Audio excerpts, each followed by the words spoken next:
അതിരപ്പിള്ളിയിൽ കാലിന് പരിക്കേറ്റ നിലയിൽ കണ്ടെത്തിയ കൊമ്പൻ ഏഴാറ്റുമുഖം ഗണപതിക്ക് മതിയായ ചികിത്സ നൽകാൻ വനംവകുപ്പ് നടപടി ആരംഭിച്ചു.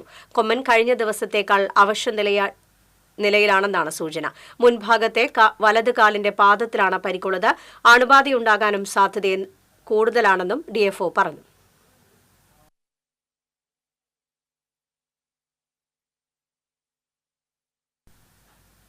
ജയൻ വിവരങ്ങളുമായി ചേരുന്നു. ജയൻ, അതിരപ്പള്ളിയിലെ സ്ഥിര സാന്നിധ്യമാണ് ഏഴാറ്റുമുഖം ഗണപതി എന്ന് പറയുന്ന ആന.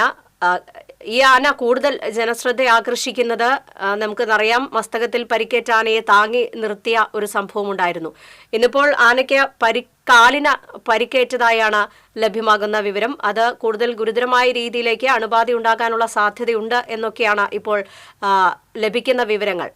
ഡിഎഫ്ഒ എന്തൊക്കെയാണ് ഇത് സംബന്ധിച്ച വിശദാംശങ്ങൾ മാധ്യമങ്ങളുമായി പങ്കുവച്ചത്? ഒപ്പം ആനയ്ക്ക് ഏത് തരത്തിൽ ചികിത്സ നൽകാനാണ് ഉദ്ദേശിക്കുന്നത്?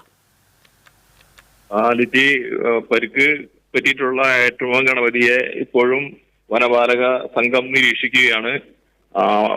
ഇന്നലെ ഇത് കണ്ടെത്തിയ ആനയെ കൂടുതൽ അവശ നിലയിലായിരുന്നു. പക്ഷെ ഇന്ന് വെറ്റിലപ്പാറ പുഴ കടന്ന് വെറ്റിലപ്പാറ ഗവൺമെന്റ് ഹൈസ്കൂളിന്റെ പ്രദേശത്ത് എത്തുകയും എണ്ണപ്പനത്തോട്ടത്തിൽ ഏറെ നേരം ഭക്ഷണം കഴിച്ചു നടക്കുകയും എല്ലാം ചെയ്തിരുന്നു. വീണ്ടും തിരിച്ച് പുഴ നീന്തി കടന്ന് പ്ലാന്റേഷൻ കാടുകളിലേക്ക് ആന പോയിട്ടുണ്ട്.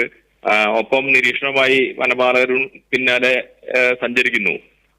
ഇതിലൊരു പ്രത്യേക കാര്യം പറയാനുള്ളത്, കഴിഞ്ഞ മസ്തകത്തിൽ മുറിവേറ്റ ആനയ്ക്ക് ചികിത്സ നൽകുകയും പിന്നീട് അത് ആന ചരിയുമൊക്കെ ചെയ്ത സംഭവം വേറെ വിവാദമായിരുന്നു. അതുകൊണ്ട് തന്നെ ഇത്തവണ ആദ്യം മയക്കുവെടിയിൽ തന്നെ ആനയെ പിടിച്ച് ചികിത്സിക്കാനാണ് വനപാലകർ ഉദ്ദേശിക്കുന്നത്.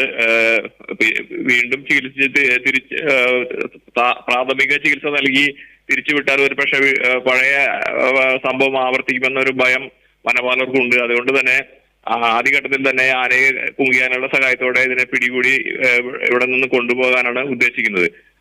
ഇതിന്റെ ഒരു മുന്നൊരുക്കം ഒക്കെ എന്ന നിലയിൽ ആനയുടെ കാലിന് കുപ്പിച്ചില്ല് കയറി എന്നാണ് സംശയിക്കുന്നത്. ഇതുകൊണ്ട് തന്നെ ഈ പ്രദേശത്ത് ഇനിയും ആനകൾക്ക് ഇത്തരം അപകടങ്ങൾ വരാൻ സാധ്യത ഉള്ളത് കൊണ്ട് വനപാലകർ ഒരു തീരുമാനത്തിലെത്തിയിരുന്നു. ഈ പ്രദേശമാകെ ശുചീകരിക്കുന്ന പ്രവർത്തനം നടത്താൻ തീരുമാനിച്ചു. ഇന്ന് രാവിലെ മുതൽ പുഴയുടെ ഇരുകരകളിലുമായി ഈ പ്രവർത്തനം നടന്നു. കുപ്പിച്ചില്ലുകളും അതുപോലെ പഴയ ഇരുമ്പ് കമ്പികളുടെ അവശിഷ്ടങ്ങളും അതുപോലെ പ്ലാസ്റ്റിക് സാധനങ്ങളും എല്ലാം എടുത്ത് മാറ്റുകയാണ് 20-അംഗ വനപാലക സംഘം ചെയ്തത്. പുഴയുടെ ഇക്കരെ ചാലക്കുടി ഡിഎഫ്ഒയുടെ കീഴിൽ 10 ദൗത്യ സംഘം വെറ്റിലപ്പാറ പാലം മുതൽ വെറ്റിലപ്പാറ 13 വരെ ശുചീകരണ പ്രവർത്തനം നടത്തി. ഇതുപോലെ തന്നെ പുഴയുടെ മറുകരയിൽ വാഴച്ചാൽ ഡിഎഫ്ഒയുടെ കീഴിൽ വരുന്ന പ്രദേശത്ത് ഏഴാറ്റുമുഖം മുതൽ വെറ്റിലപ്പാറ ജങ്കാർ വരെയുള്ള 8 കിലോമീറ്റർ നീളത്തിലും ഇവർ ശുചീകരണ പ്രവർത്തനം നടത്തി. ആനത്താര കേന്ദ്രീകരിച്ചാണ് ഇപ്പോൾ ശുചീകരണ പ്രവർത്തനം നടക്കുന്നത്.